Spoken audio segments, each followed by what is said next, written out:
বন্যাকে আসলে ইস্যু করে আমি দেখলাম যে রাজনীতি শুরু হয়ে গেছে।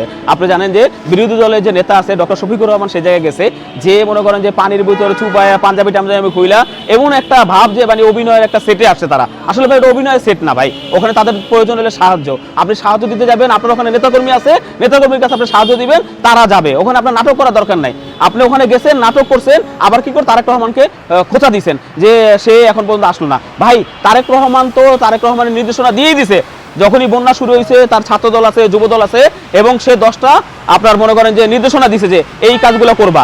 সে তারা কি করতেছে, বিভিন্ন জায়গায় শুকনো খাবার বিলাইতেছে, আপনার মনে করেন যে যার যার প্রয়োজনীয় জিনিসপত্র আছে সবকিছু নিয়ে আপনার টলারে করে মানে মানুষের কাছে পৌঁছাইতেছে, যে ঘর বাড়িগুলো প্রায় অর্ধেকের বেশি ডুবে গেছে ওই জায়গায় যাইতেছে।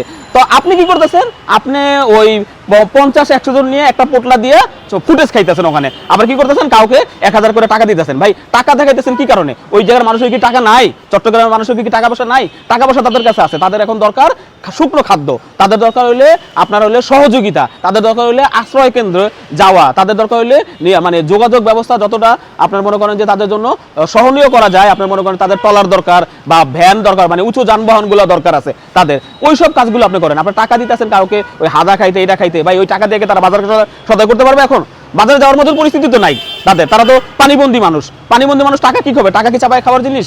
তখন টাকা গেছেন আপনি ফুটেজ খাওয়ার জন্য, টাকা দিতেছেন ওই জায়গার ভিতরে। আর বিএনপি কি করতেছে, আপনার মনে করেন যে বস্তায় ভরে ভরে যাদের যে প্রয়োজনীয় জিনিসপত্র আছে ওইটা পৌঁছে দিতেছে, আর সেই বিএনপিকে আপনি সমালোচনা করেন। আপনি ওই জায়গায় কি করছেন, হাঁটু পানির ভিতরে চুবাইয়া বা আপনার পায়জামা সব ভিজা ফেলাইছেন। আর ঠিক আপনার বাড়ির পাশে কি করছেন, আপনি ওই যে ব্যান গাড়িতে আপনার মিরপুরের ভিতরে ব্যান গাড়ির উপর দাঁড়ায় মানে নির্বাচনী প্রচারণার মতো আপনি যাইতেছেন, আপনার পাশের থেকে এক মুরব্বী কিন্তু আপনাকে তিরস্কার করছে যে এখানে নাটক করার সময় না। তো এই জায়গা থেকে আমি বলবো যে অন্ততপক্ষে এই বন্যাকে নিয়ে আর রাজনীতি করেন না। আবার আরেক দিকে দেখতেছি আপনার মনে করেন এনসিপি নেতারা ওখানেও গেছে আর মনে করেন যে শোডাউন দেওয়ার কারণে। তো আমি এখন দেশবাসীর কাছে বলবো, অথবা এটা মানে তাদের আচরণের কারণে আমার বলতে বাধ্য হইতেছি যে আপনারা গত বছর যে মানে বন্যায় যে আপনারা দেখছিলেন যে ঘটনা ঘটছে, আপনাদের যে 12 কোটি টাকার হিসাব বা বন্যার টাকার হিসাব, ওই জায়গা থেকে দেশবাসীকে বলবো আপনারা সাবধান থাকেন।